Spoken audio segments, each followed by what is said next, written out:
Hello and welcome back to Music Nuggets. Today's nugget is all about understanding chords, how to form chords, all the rules that are involved in forming chords, and hopefully at the end of this lesson you will understand a lot more about chords, or fill in the blanks of some of your pretty complete knowledge, as it was. So we'll start with a case study, I think is a good way to go. I presented this to my students a while ago, classroom students, and said, how do we form this chord? And it made me realise that some of them had some gaps in their knowledge, some stuff that I kind of take for granted. So that's what this is for. So bear that in mind, we'll come back to this. But let's just get a grip of how to form chords generally. We'll start simple. So a major chord, your essentials are in this box here, and this is going to be available for downloads down below in the description section. This is your essential stuff. So you've got major chords, what they're made of, minor chords, what they're made of, and also 4-note derivatives of the major chord with different sevenths. So a major seventh and a dominant seventh chord, and your derivative from a minor chord, and diminished and your 4-note version of that, or one of your 4-note versions of that. Don't worry if you understood little of that, I'm going to explain it. So we've got next to major chord, root, third and fifth, or that's what R stands for, is root. But what do we mean by third and fifth? What we mean really is just the third and the fifth from a major scale. So if you can learn this major scale up in the top right here, then you can just pull the intervals straight from there and put them together. So I'm going to explain that with maybe a chord shape that you know. This is part of the problem of being a guitarist, is that we learn everything in shapes and we don't really think that much about intervals, because it's not a linear instrument like a piano. We've got this weird matrix of different tuned strings. So yeah, let's take the root, the third and the fifth. So what we're talking about is just the first note, the third note and the fifth note of a major scale. So we're in C major. That's kind of all we need to work this out. But the whole scale, and then it starts again. That's why I've got this circled here. So that you know that if that's a root, a third and a fifth, then that's also a root, 2, third, fourth, fifth. Yeah, so it's just as simple as how far are they away from the starting note. So that's probably a better place to find those, because your third and your fifth are on the same string down here, and the third and the fifth are on different strings up here. So that's kind of perfect. 1, 2, 3, so we want to keep the 1 and the 3. And then 1, 2, 3, 4, 5. So putting together the 1, 3 and 5. And that's actually all we need in a major chord. Major bar chords, if you compare a major bar chord to that, so a 6-string root major bar chord, that little cluster is actually inside that major bar chord. And they're just repetitions of the same 3 notes that are in there. So this, what you might think is a 6-note chord, is actually a 3-note chord with just those notes in different octaves. So it's really handy to get to know your octaves when you're dealing with forming chords too. So getting to know that you can form an octave like this, or like this, or like that, or like that. It's just really useful to know how to do it all over the place. So just to demonstrate, that's the fifth. There's another fifth in that chord, in the bar chord. And also the root is repeated twice. So the root that we picked out was there. We've also got it up the top and on the bottom string. So it's just going root, fifth, root, third, fifth, root. So it is just this formula repeating in different ways. So we could form a major chord in any way we like as long as it has those three notes. So for example, it doesn't have to be that root, third, fifth. It could be, the fifth could be there, the root could be there, so that's fifth, root, and then third is here, was here. We put that up an octave, we've now got fifth, root, third. And that's what you call an inversion, because the root is no longer the bottom note. An inversion is when you take one of the other intervals and you make that the lowest note. And you can see that's a D shape of a C. So if you look back on the caged lesson that I did, then that will give you more of an idea of how this all ties together, why you've got D shapes and why you've got C shapes and so on. So if we wanted to make that C major chord minor, then all we need to do is lower that third. Now at this stage I should explain a little bit about the numbers and how they're typically written down and how intervals are acknowledged, and also the order of the intervals. So whenever you see something that doesn't have minor or sharp or flat next to it, so like whenever you see anything that doesn't have M or flat, or in the case of augmented up there, sharp, then you can assume that we're dealing with intervals that come just from the major scale. So if it's just 4 that's written down, then it means the 1, 2, 3, 4 of that scale. Or if it's flat 6, then we would go 1, 2, 3, 4, 5, 6 from the major scale, and then we flatten it to find the interval that wants to be in the chord. This is a table of that here. So you should just assume that a major second would just be written as 2, like in sus2. A major third would just be written as 3. A perfect fourth would just be written as 4 in the case of a sus4 chord. Perfect fifth from the major scale is just written as 5. A major 6 from the major scale would just be written as 6, and so on. And the intervals in between. So in a major scale we've got intervals in between a bunch of the notes. You can see that your major scale theory is tone, tone, semitone, tone, tone, tone, tone, semitone. So there must be ways of naming these intervals in between. So in between your root and your major second, you'll rarely hear it called an augmented root or an augmented unison is another way of talking about that in different contexts. But you're more likely to see it written as, or talked about as, a flattened second or a minor second. So the same thing happens in between the other notes. So in between a major second and a major third, if you were dealing with a D sharp note instead of a D, you would call it a sharpened second or an augmented second. Augmented is another way of saying you've sharpened something. And if it was an E flat instead of a D sharp, then what you're dealing with is a minor third. And it's the same for each of these. That's what you call enharmonics. It's when, depending on the context and what the letter name is, it could have a different name. So if you were dealing with an F sharp note in the context of a C root, then it would be called a sharp 4. If it was a G flat, it would be called a flat 5. But they're really the same note. They're this note right here, in between the 4th and the 5th.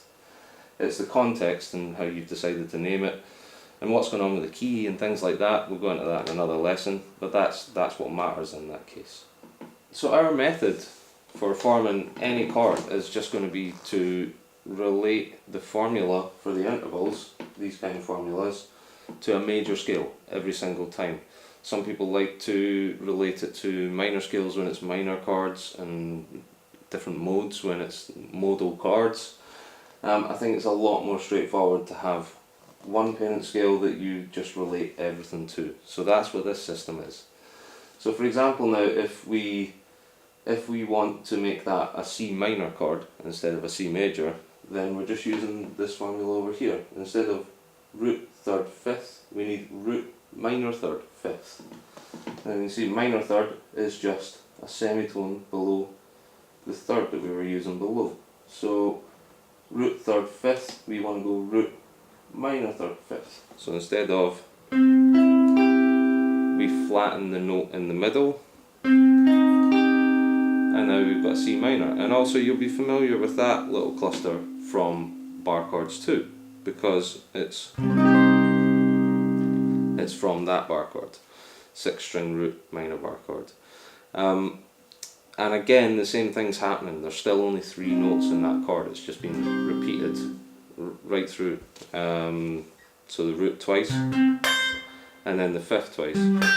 So there's actually only 1 note giving it its major or minor flavour in this case. Okay, and then your last 3-note chord that occurs in key, in a major key that is a diminished chord.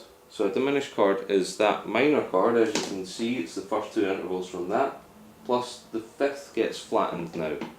So whenever we say flattened, we just mean making it a semitone lower in pitch. And if you look at your chart, again, just keep referring to this chart when you're trying to work things out. F and G are the 4th and the 5th. We're dealing with a flattened 5th, so it must be a G flat. But importantly, it's just 1 semitone lower than the 5th that we had in the minor chord. So we had, for a minor, root, minor third, 5th.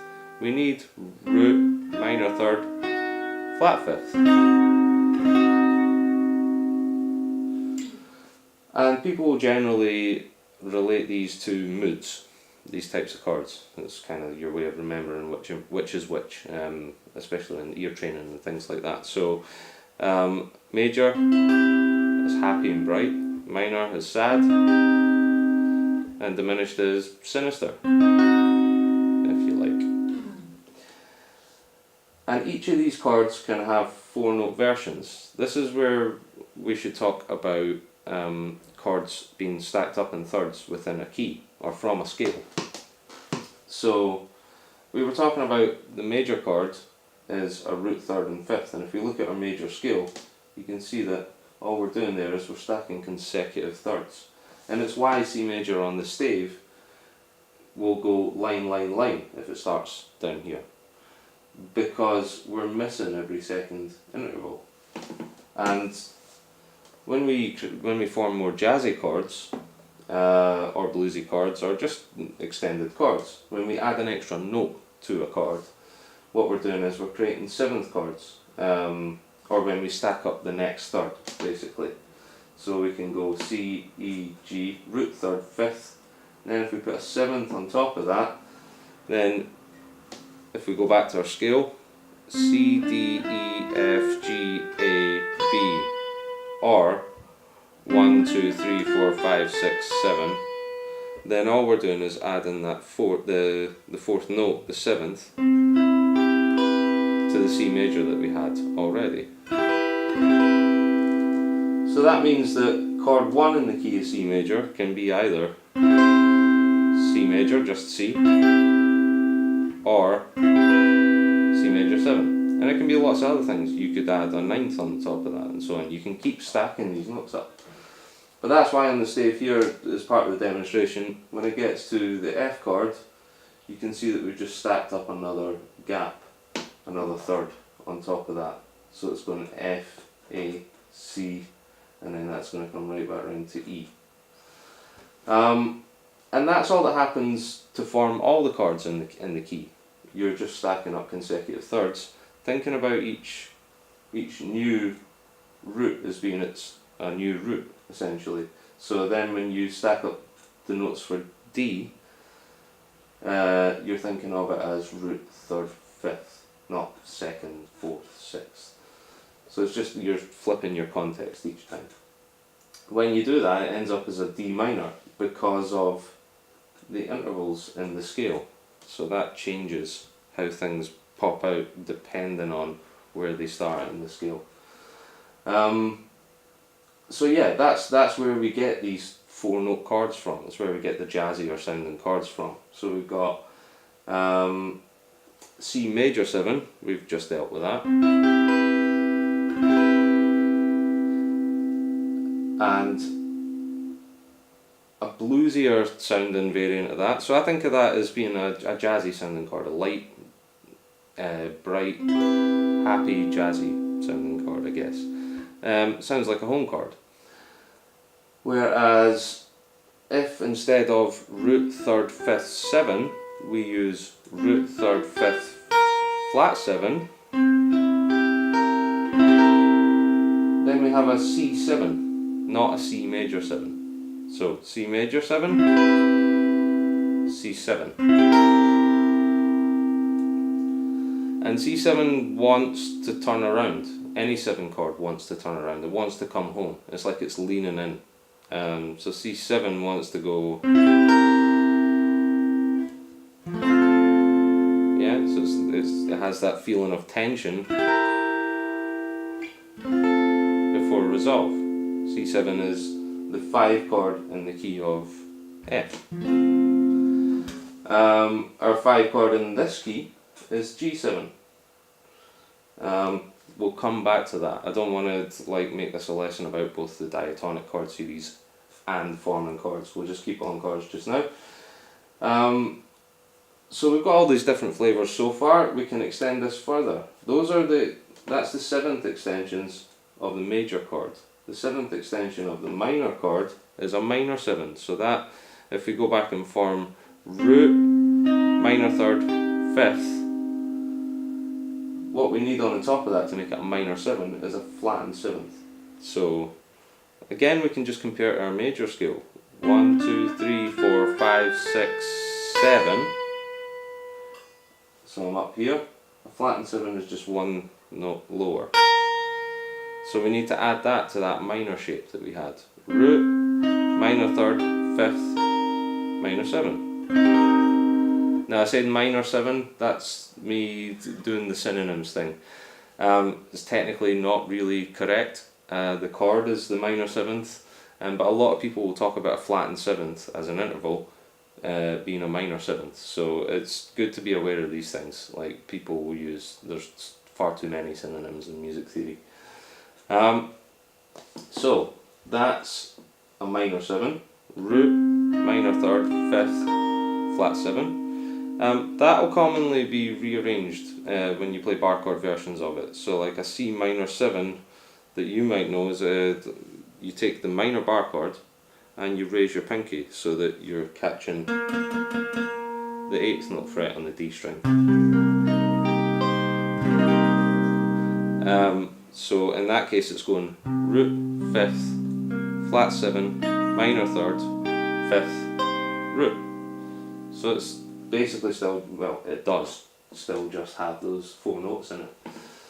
And then your in-key extension of a diminished chord is a half diminished chord. So it's the circle with the line through it, also known as minor 7 flat 5, which tells us a lot more about the chord.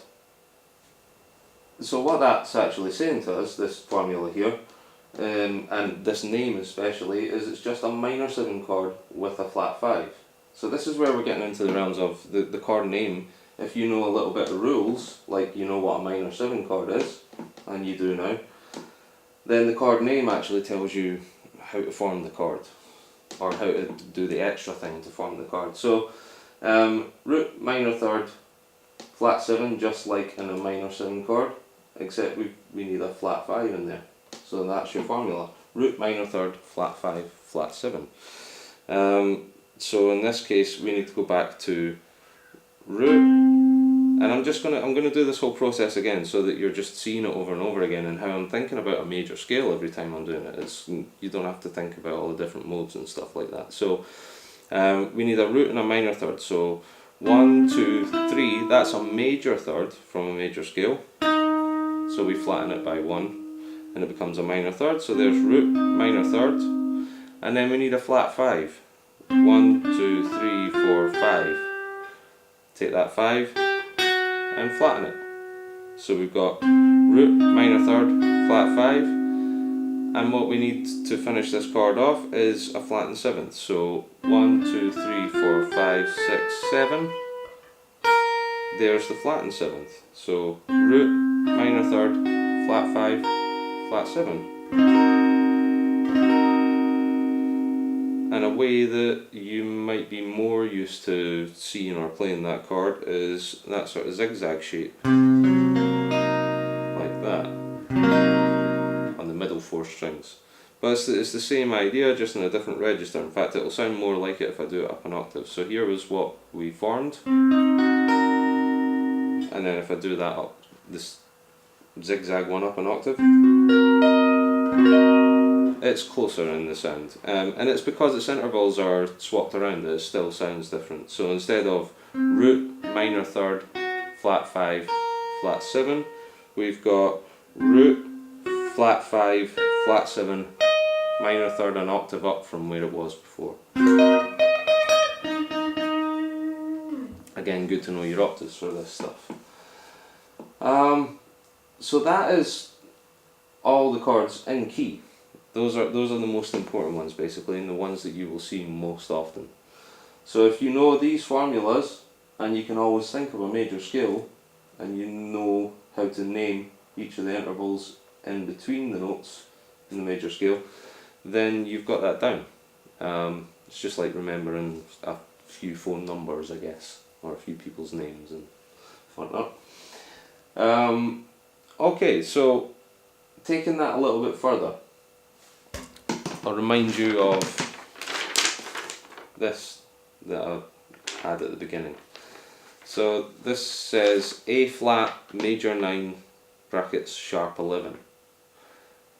So we kind of don't have enough knowledge, like what's a major 9 for example, just to go ahead and play this chord. So we need to know a few other things, a few other little things. First thing is, major 9 looks like major 7. We've just put a 9 in place of the 7. And that is actually how this stuff works. The bottom of the chord is a major 7. That's what this major 9 part is telling you, is that you need to form a major 7 chord, an A flat major 7 chord first. And then you need to put a 9th on the top.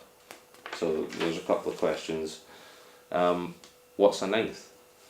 The 9th is if you, now we're in the key of A flat now. Let's just change this root and we've got a different context, but it's the same idea, we're just using the major scale to find that. So you could just start on an A flat and wind all the way around to the 9th note. For starters, that is what a 9th is. So 1, 2, 3, 4, 5, 6, 7, 8, 9. So we could take a major 7, an A flat major 7 chord, and put that 9th in there. In fact, that's what we're going to do. But the other way of working out your 9th is, what we're dealing with here, these are called compound intervals. Whenever it's over 7, which is how long your scale is, 1, 2, 3, 4, 5, 6, 7, then it starts again. 1, 2, 3, 4, 5, 6, 7. You see how when I started again, what was a 9th is actually a 2. 1, 2. Now, if we know our octaves well, we can just take that for granted straight away. We can just think, I'm looking for a 9th, I can find a 2 and just quickly do an octave. So whenever you're dealing with anything, any of these compound intervals, a number that's over 7, take 7 away, and it's your purer interval that's actually in the bottom end of the scale. So like the sharp 11th here, what that's actually saying to us is a sharp 4, but up an octave. The reason they get acknowledged as 9ths and 11ths is because the composer usually wants them in that upper octave. So it's not pointless writing it like this. We should write it as 9th and sharp 11. But that's your way of figuring this out. That's basically a second up an octave, and that's basically a sharp 4 up an octave. So first of all, I'm just going to talk about major 9ths, minor 9ths, and 9ths in terms of chord names, because you will quite often see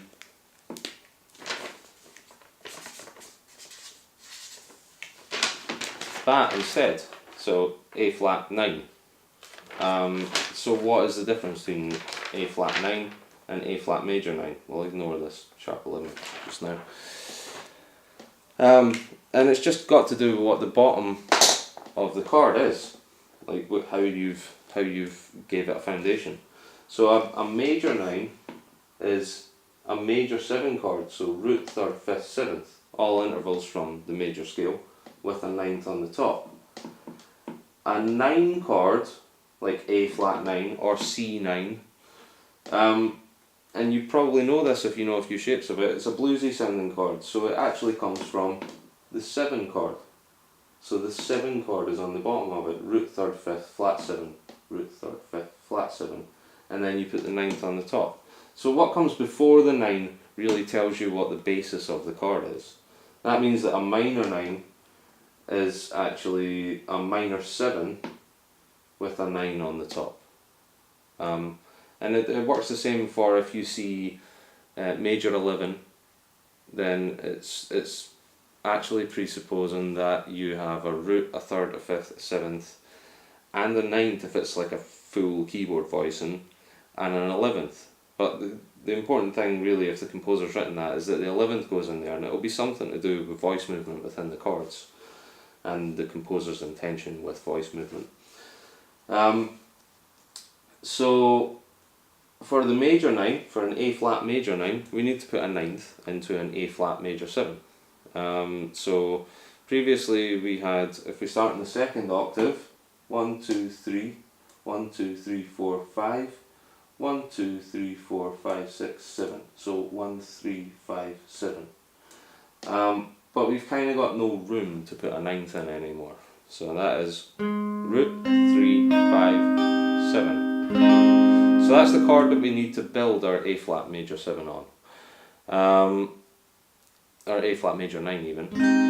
So maybe we should rearrange these notes so that we've got more scope. We should maybe put them in a lower register so that the 9th can actually be in the higher register. So what I'm going to do is, that root is going to go there. The 7th will go a 7th up from the lower root, so 1, 2, 3, 4, 5, 6, 7. But I am just doing octaves of the 7th that we had already.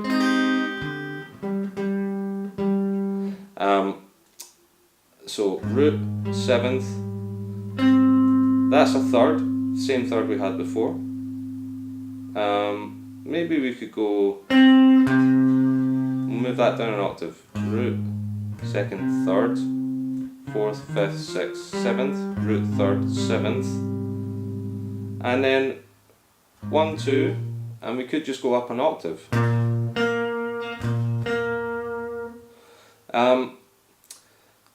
But let's just count through it to make sure it is a 9th, first of all. 1, 2, 3, 4, 5, 6, 7, 8, 9, and it is. Or we could just think of it as, find the 2nd root, and then 2 is a 9th because it's in the 2nd octave.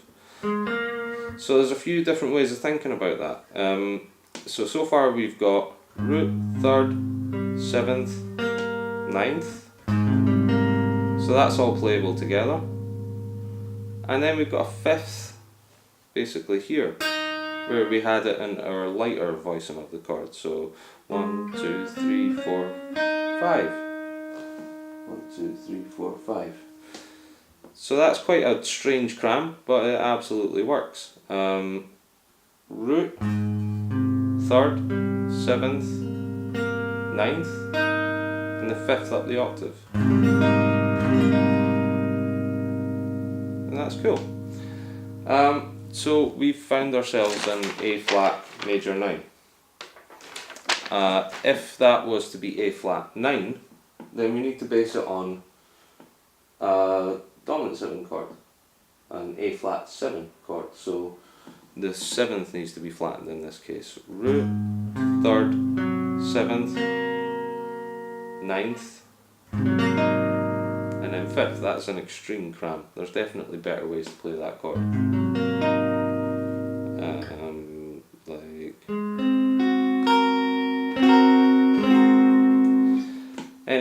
As guitarists, we often just have to throw out an interval. We have to lose an interval because we don't have enough fingers. If the composer has written A flat 9, then the ninth is important. Also, it's important that the chord is dominant in nature. Now, what that means is it's major with a flattened seventh. So a major third, flattened seventh. That's really what 7 means. And that's what we mean when we're talking about dominant tonality or mixolydian tonality. So the whole point is that we need those intervals. The fifth is a bit expendable. Fifths are basically bagpipe intervals or metal intervals, power chord intervals. Not expendable in metal, but expendable in most other things, especially when you're adding a lot more richness to a chord. The fifth can be one of the first things to go. So with that in mind, we're going to just add this sharp 11 now at the expense of the fifth at the top, because it's convenient. So what we needed was a major ninth starting on A flat root, and we got that. Root third, seventh, now I'm talking about major 7, root third, major 7th, ninth, and then 5th up the top. Now you'll see that we're looking for a sharp 11 to put in this chord, and the sharp 11, if you take away 7, because it's a compound interval, is a sharp 4. So it's directly below the 5th that we've got. Now it doesn't have to be G, it isn't in this case. We're just using this as our template. The intervals are always the same. The letters will change, intervals are always the same for a major scale. So right below that 5th at the top of the chord is our sharp 11th. So it's a 5th, a semitone lower is a sharp 4, but because we're up the octave it's the sharp 11th. So now we've got root, major 3rd, major 7th, 9th, and sharp 11 up the top. And we're actually barring major 7 an octave up too.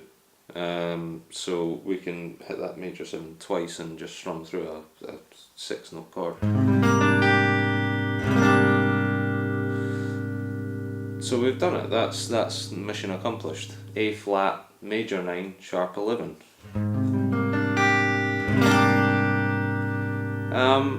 There's kind of nicer ways to play that as well, but the whole point in this, working out this system and working out how to do this, is that it frees you from being stuck in set shapes, just shapes that you've learned here and there from other guitarists or here and there in books.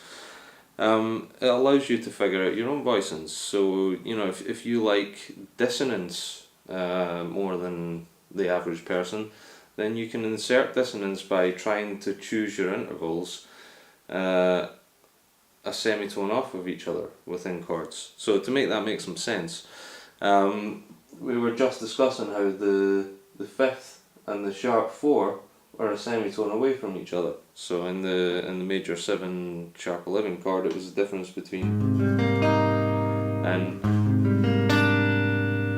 so it's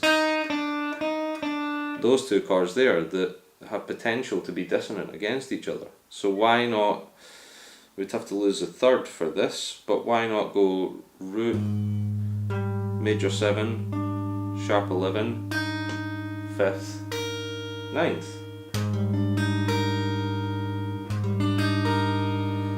So it's quite a different voice and a different vibe, really.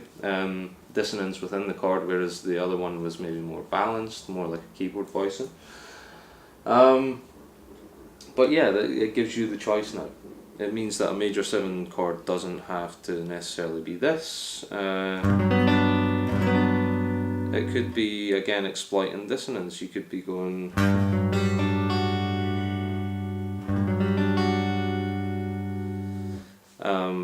it could be any number of things. A major chord could be... And then you've got the inversions too, so you could have... It's still the same 4 notes, sorry. So Root, 5th, 7th, 3rd. We're dealing with G major 7 now, because I'm rooting it in G.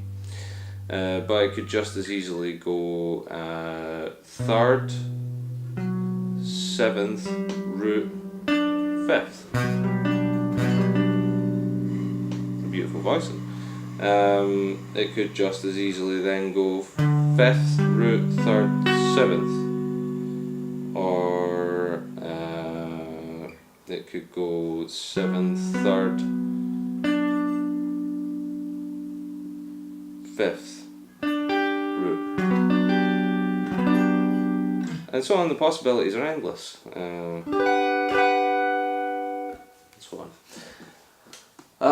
So all that's left really is those other chords which you'll see occasionally, which are, they kind of have just little rules of their own. So right at the top of the board, I think this edit is going to cut that part of the board off. If you can't see it, it says Augmented, which is a plus sign quite a lot of the time when you see it written down.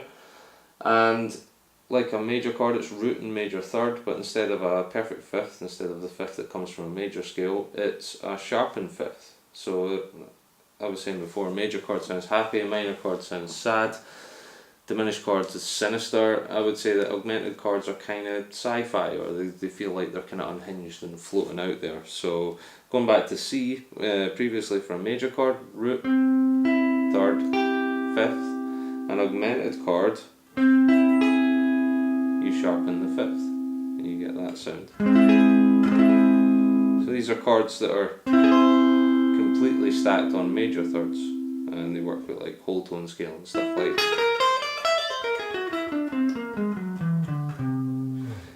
Can also be chord 3 in a harmonic minor key. We'll look at that another time.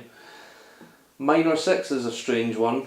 I think you can just about see that. Again, the image of the board will be in the description below. So anything that you're missing from the top of the board, it'll be there. You can check it out. Minor 6, written M with a 6 after it.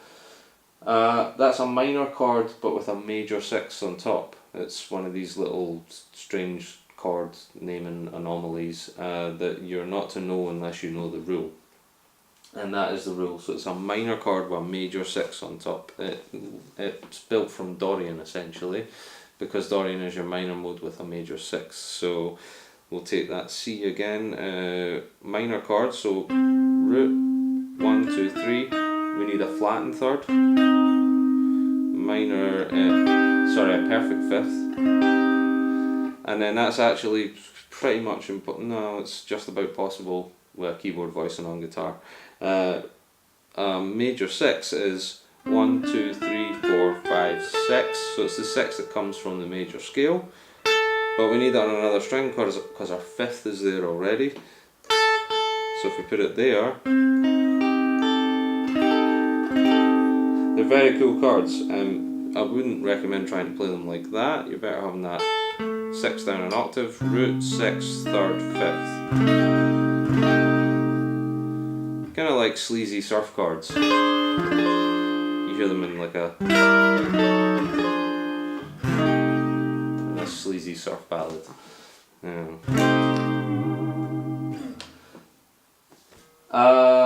And then there's Diminished 7. This is another one of the ones in the top left box. So a Diminished 7 chord is the same as a half diminished chord, but the 7th gets flattened again. That's what this double flat 7 that's underlined means. The 7th gets flattened again from being a flat 7 to a double flat 7, which is actually a major 6th, like in most contexts. Again, there'll be another lesson coming explaining why that happens, but we'll not worry about it just now. But for a proper diminished 7th chord, fully diminished 7th chord, you're looking at root, minor 3rd, 5th, and then that double flattened 7th up the top. So a major 7 would be 1, 2, 3, 4, 5, 6, 7. A flattened 7 would be there, and a double flat 7 has just been flattened twice. It's exactly what it sounds like. So you end up with. So we had minor 7 flat 5 before, also known as half diminished. And there is your fully diminished, or diminished 7 is the name that you'll see written down, with that double flat 7 in it. Remaining anomalies, remaining things that you need to know rules for. The difference between add 9 and say major 9 or minor 9. When you see add 9, there's no 7th. So all you're doing is exactly what it sounds like. You're adding a 9th to a basic chord. So A add 9. No, we'll stay with C. Let's stay with C. Take a C bar chord that you know, and then count to 9. 1, 2, 3, 4, 5, 6, 7, 8, 9. And you need to find that somewhere where the third doesn't live, string wise. So let's put it there, because that's going to replace another octave. We've got 3 octaves in that bar chord, so that's perfect. So that's C, add 9. And there's no 7ths. Root, 5th, 9th, 3rd, 5th, root.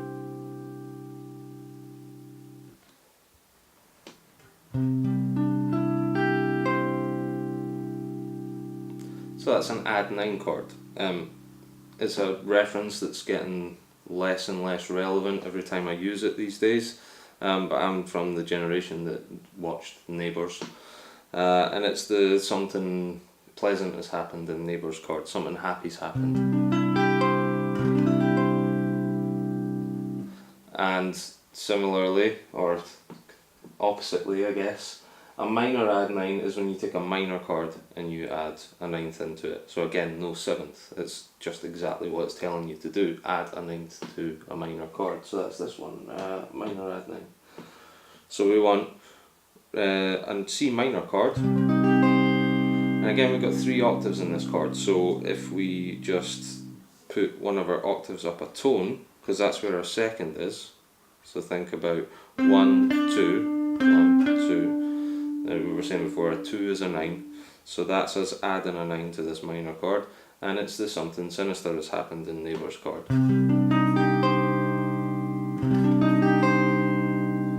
So that's minor add 9. I've seen people get mixed up between add 9s and sus 2s for whatever reason as well. I've seen them called add 2 as well, the add 9 chords, so maybe that's where the confusion lies. But with sus chords, sus 2 and sus 4, all you're doing, the sus part means suspend, and what it means is suspend the tonality, suspend the third, because the third is like the strongest interval that gives it its happy or sad feeling.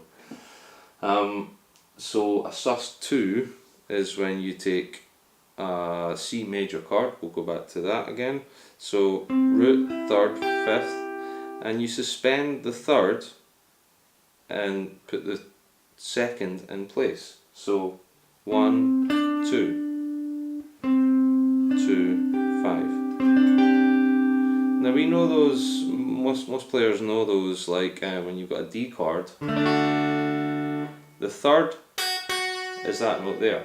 So when you take that away and you play the open E, you're playing a D sus 2, because that's went down a tone, so a 3rd down a tone is a 2nd. So we've suspended the 3rd and we've put that 2nd in there. D sus 2. And the same, if you go the other way, you've got a D sus 4. So instead of, I'll go to the D this time so that you can hear it when I go back down to the open chord.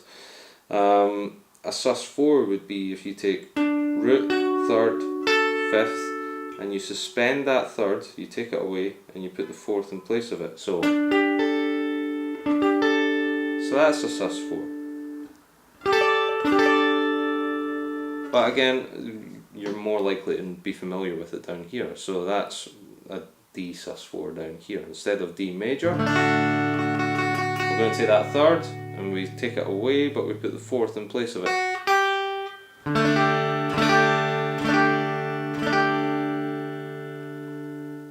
And again, you can see that relationship. You've got the third here, the fourth just lives a semitone above it. So there's no mystery here about where we're getting these things from. It's all completely obvious, or hopefully it's completely obvious. That's essentially, that's all the essential stuff, basically. Anything else I think will be told it in the name. Feel free, if you can think of something else, put it in the comments below. I'd like to know, really, if I've forgotten something. But that's all the ones that you're not to know about unless you know a formula for them. So the main place, just to finish off, the main place that you're likely to see weird extensions like sharp 5 and flat 9 and things like that is on dominant chords, is on chord 5 of a key. Because what it does is it adds more tension before it resolves. So you'll probably, if you read charts and you have people show you shapes and stuff like that, but not necessarily figuring out the shapes yourself, you'll be familiar with stuff like that. So G7, sharp 5, flat 9. And sometimes on a chart you'll just see G7 alt, and that just means add these extensions to create more tension before that dominant chord resolves, comes home. So a G7, sharp 5, flat 9, just to really quickly round all this off and show you that now it doesn't matter what the chord is, you've got all the tools. We'll make a G7 to start with. So we'll take, quick way of doing this is take a G bar chord.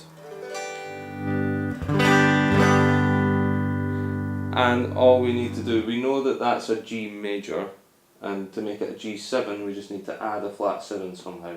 We can add that flat 7 by taking one of the octaves away, because we're barring the flat 7. So 1, 2, 3, 4, 5, 6, 7. There's a flat 7. Now we're barring on the 3rd fret. Our pinky is on the other octave. So we could take the pinky off and that gives you the flat 7 there. Most of you probably know that as guitarists anyway. I'm just trying to make this as obvious as possible. So now we've got a G7. Root, 5th, flat 7, major 3rd, perfect 5th again, and then the octave up the top. Now if we want a G7 flat 5, no, G7 sharp 5 flat 9. There it is again. So sharp 5, 1, 2, 3, 4, 5. Now to make something sharp we just make it a semitone higher. We've got it on a chart as well. In between the 5th and the 6th is a sharp 5 or a flat 6. We are looking for that sharp 5, it's a semitone above. 5th, sharp 5.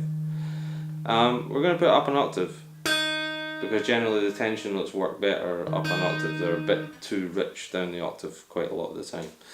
So I'm going to not bother playing this 5th just now, and I'm going to go root, flat 7, major 3rd, sharp 5, and then we need a flat 9. Now remember, a flat 9 is a flat 2. So 1, 2. And if I just flatten that, there's a flat 2, and then up 2 octaves. Remember, anything that's on the bottom string is the same on the top string, just up a couple of octaves. So that note there is a flat 9. So now we can have all the stuff we need, minus, oh well, the 5th sharpened, so we don't need the 5th. Root, 7, flat 7, sorry. Root, flat 7, major 3rd, sharp 5, and flat 9. And like I was saying before, the point in those kind of chords is to give more tension before you resolve. So it's the difference between and our new chord, our more tense chord, or it can do the same with minor resolves too. So that's it. Hopefully you understood most of that. It's a really hard thing to explain. It's been an epic one. I thought maybe I'd get through it quicker, but that was a little bit hopeful. And hopefully I didn't bore you. Stay tuned for more music nuggets. I'll see you soon. Thanks.